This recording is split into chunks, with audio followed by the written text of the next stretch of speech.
If there's one question I get asked more than any other, more even than if you're waiting for a waiter to take your order, does that make you a waiter too?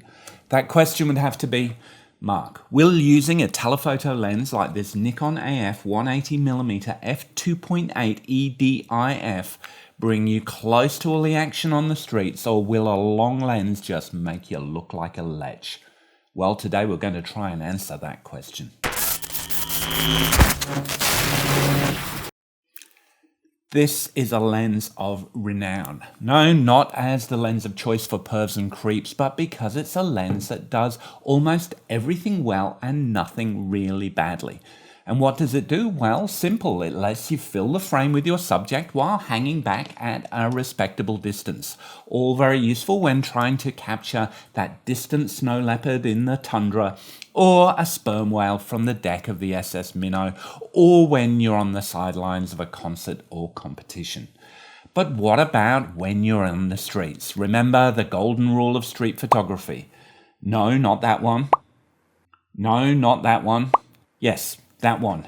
If you're not getting up close and personal with your subject matter, then you're just not doing it right. If you're not including a clearly identifiable subject while keeping all of the context you need to find that place on Google Maps, then you're just not doing it right. If you've heard these types of comments before, then you know what I'm talking about.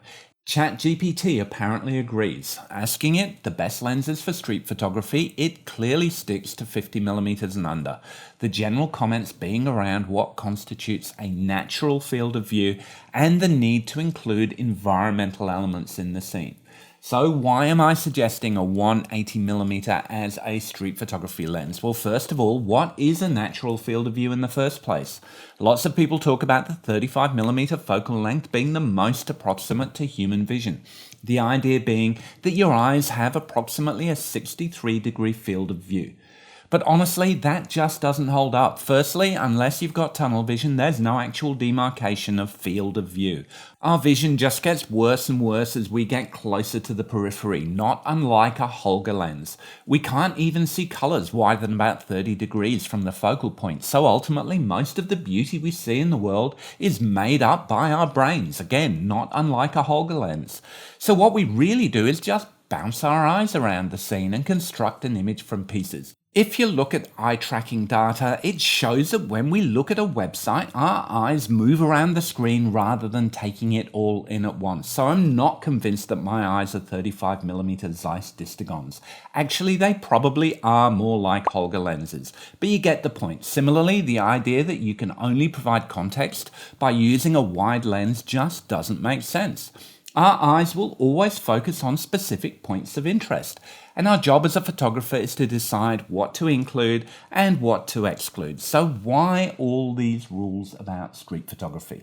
Is it because street photographers like to feel that they're part of some kind of elite masochistic club, that unless you risk getting up close and personal with a wide lens, then somehow your photographs are going to be inauthentic or worse, voyeuristic?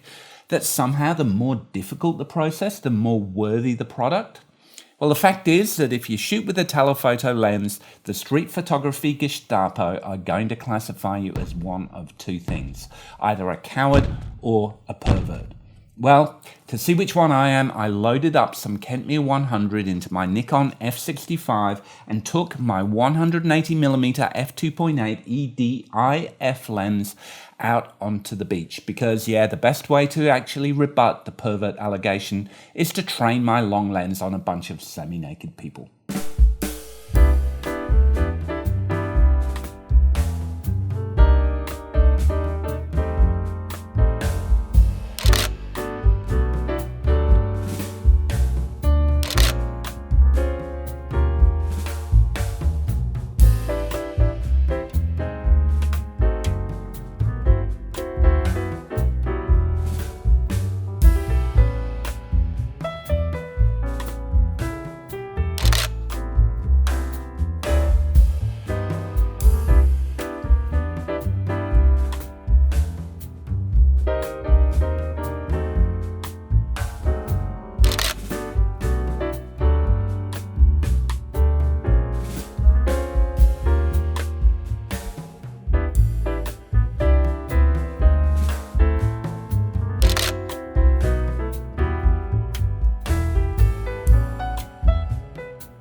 Let's talk about this lens. I said at the beginning of the video that this does everything pretty well and nothing really badly, so let's break that down. The Nikon AF 180mm f2.8 EDIF is a 90s version of a lens that's been around since the 1970s.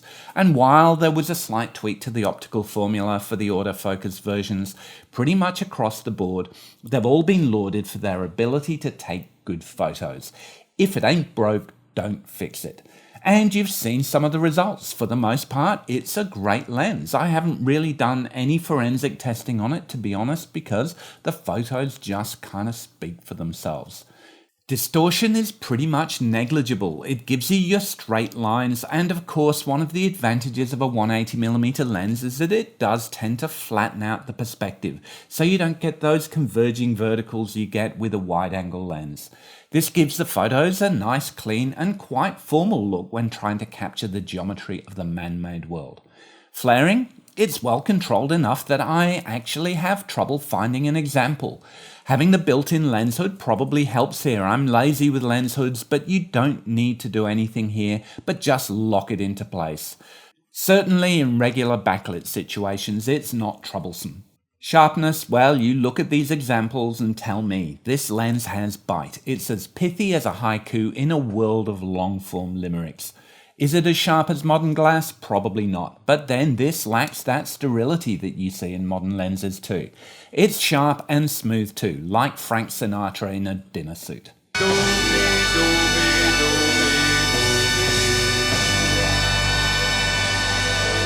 And probably a lot more incisive, but you get the idea. This lens is well behaved, but without being boring. It just does what it's told. It renders sharp things sharp and soft things soft.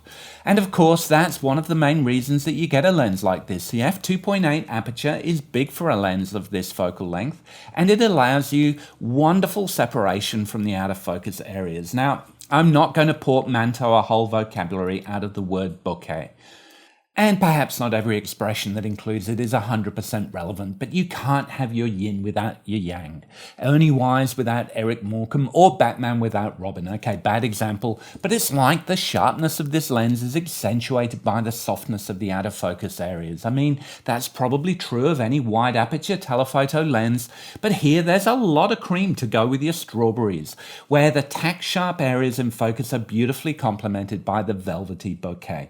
When it works well, it's like the photos just jump out of the screen at you, and I do think it's more than just the natural qualities of a wide aperture telephoto. This thing has 3D pop. Yes, I said it, and I'm allowed to, since micro contrast seems to be one of those concepts that nobody can agree about and is subjectively perceived anyway. So my opinion is as good as any, and to me that's what makes this lens special. No DxO mark is going to truly describe the quality of the lens. You just kind of have to look at the results. If we're to find a perfect use case for this lens, it's probably portrait work, since that contrast between sharp and smooth is a key characteristic when you want to bring out a person's eyes without rendering their pores in perfect clarity. But other than my somewhat tolerant daughter and my much less tolerant dog, I don't really do portraits, so let's bring this optic back to the streets, where I took this seemingly impractical lens out in Tokyo to try and capture those Cartier-Bresson decisive moments, albeit with a much narrower field of view.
So here's your proof that a 180mm lens can be used on the streets. Now, I'm not going to try and suggest that that's the ideal place for this Nikon, but you can. And perhaps more importantly, I do think you can capture images without coming across too much like a coward or a creep. Because when you think about it, one of those unwritten rules of street photography is to be a neutral observer and not to inject yourself into the scene.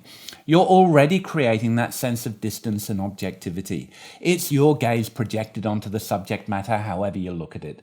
Street photography is voyeuristic, and the fact that you might use a wide-angle lens doesn't make it any less so. Bruce Gilden uses a 28mm lens, and while you wouldn't describe him as a coward, having a flash burst into my face from 1 meter away is not something I want to experience, and certainly something I would classify as a bit creepy.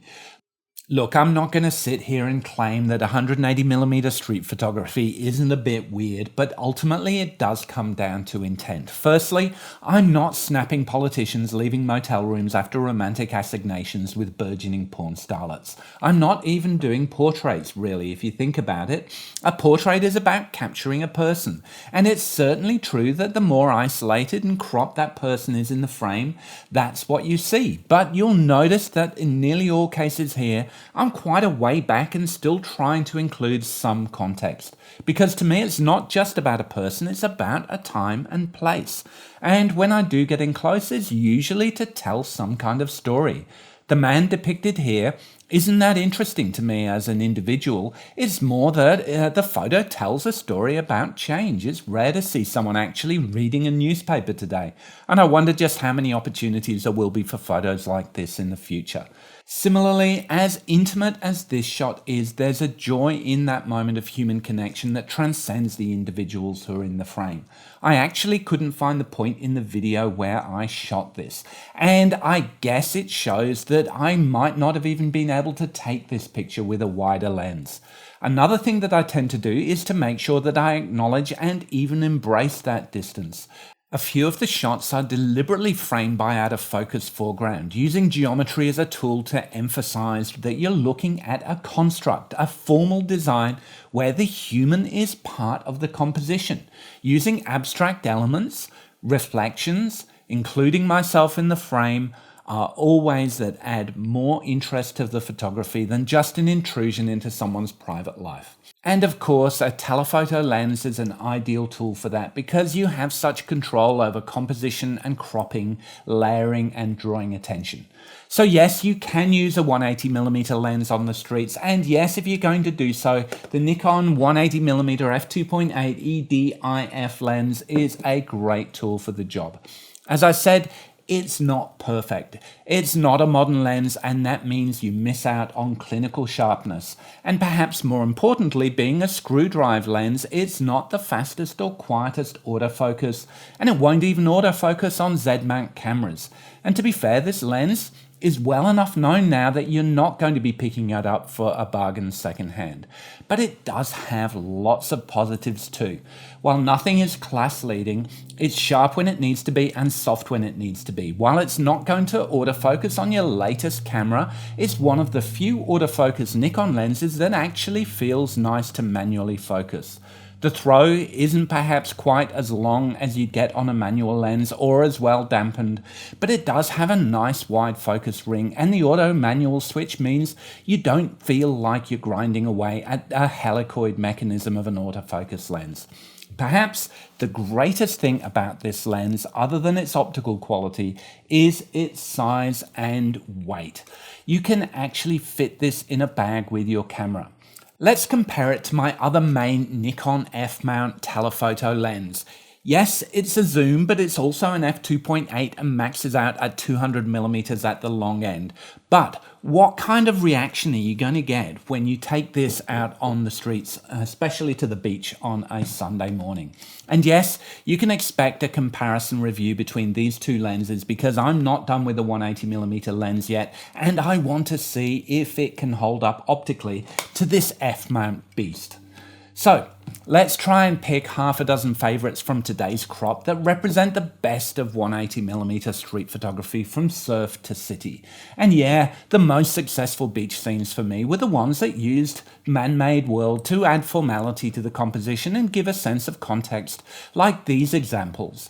Or perhaps where the people themselves aren't even recognizable, such as here, though I think it does look better cropped in. That kid is way too distracting and really does detract from what is almost an archetypal photo of girls having fun watching their guys clown around. From Tokyo, the pictures I enjoyed most again tended to give a sense of time and place as much as the person, or were the more abstract ones like this one, where I include the verticals of the windows and even put myself into the frame too. I'm going to include this one as well, just to prove that you can take candid photos of universally resonant moments without having to be exploitative or manipulative. So here's your half dozen shots for the day, and this is the bit where I shamelessly solicit your support in the form of liking, subscribing, hitting that notification bell, because honestly, the fun I get from sharing this content is amplified by knowing that others are actually going to see it, helping to grow this channel, and most importantly, giving me the feedback I need to become a better photographer. So please leave your comments, not labeling me hopefully as a coward or a pervert, but maybe sharing your own experiences with focal lengths in your street photography, your thoughts on telephotos, and your own experiences if you've ever used this particular and rather lovely lens. Later.